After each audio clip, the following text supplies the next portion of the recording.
Yes, alright. Ekitongole ekya UPDF ekya Uganda People's Defence Force kivuddeyo ne kifulumya report ku incident eyabaddewo ennaku eziyise emabega oluvannyuma lw'amagye ga UPDF okulumbagana station emu mu Kampala ne bagikolako obulumbaganyi era ne babaleka nga babayisizza bubi. Kakati UPDF evuddeyo neyogera ku incident eyabaddewo. Oli ku Yugi Update TV ko sinzo bango otuuliriza bo bali kwekumira ku mayengo gano gwe mukwano gwange ali yampuliriza abali emitala w'amayanja mbalamusizaako nnyo umale kwekumira ku Yugi Update TV. Kakati no olunaku lw'eggulu twakuleetedde information twakulaze engeri ekitongole ekya police ekisensioning ka police station akabadde Rubowa ka police station akerubawa wekakoleddwako obulumbaganyi nga bakola obulumbaganyi beba UPDF bakedde bukezi kumacha ne bakwata emmoroka zaabwe convoy yaabwe ne bagenda maaso ne balumbagana ka police station kano akerubawa.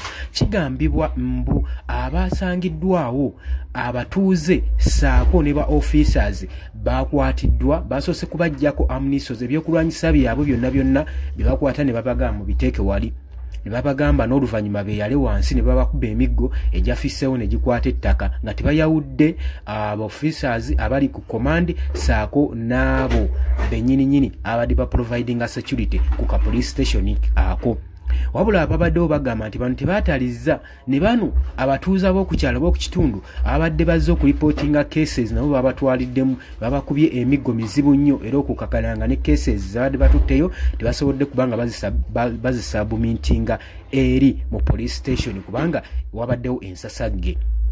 Kakati oluvannyuma lw'ebikolwa ebyo byonna nga ne report teyafulumya olunaku lw'eggulu ng'era ekigenderwa ky'abano kyadde tekinnategeerekeka. Wabula omwogezi wa magye ga UPDF Charles Magezi avuddeyo n'afulumya report ku incident eyaguddewo ng'era akereiminga ng'agamba nti ekyo ekikolwa ekyakoleddwa oba ekyalabikiddwako kwabadde butakkaanya wakati w'ekitongole ekya Uganda People's Defence Force saako n'ekitongole ekya poliisi.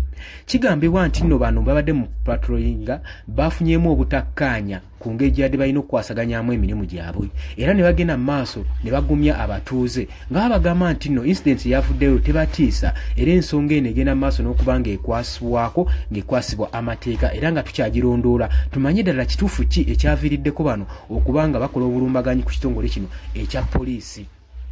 Wabula ebikolwa nga bino byavumiriddwa nnyo naddala ebitongole ebitwala security forces mu Uganda. Lwaki?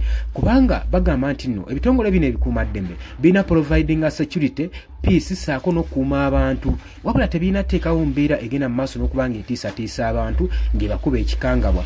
Ebitongole byonna ebikuumaddembe birina sigala nga bissa kimu nga biri unite ate nga biprovidinga ne kibayita discipline eri abo bebasaavinga. Naye ebikolwa ebyalabiddwako emabegako byalaze nti nno bino ebitongole tebirina mpisa ate tebiri united.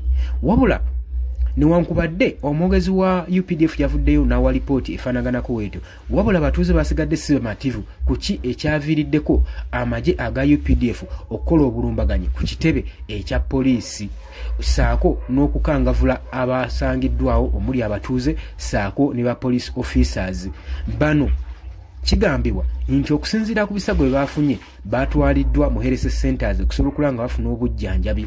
Naye UPDF egamba saako n'ebitongole ebinoonyereza nti bakyagenda mu maaso n'okunoonyereza ensonga basobole okuba nga badissolvinga era ne bagumya abatuuze baleme kugenda mu maaso kutya era ensonga zino zigenda kuba nga zikolwako era ebikolwa nga bino tebijja kuddamu kuba nga birabikwako.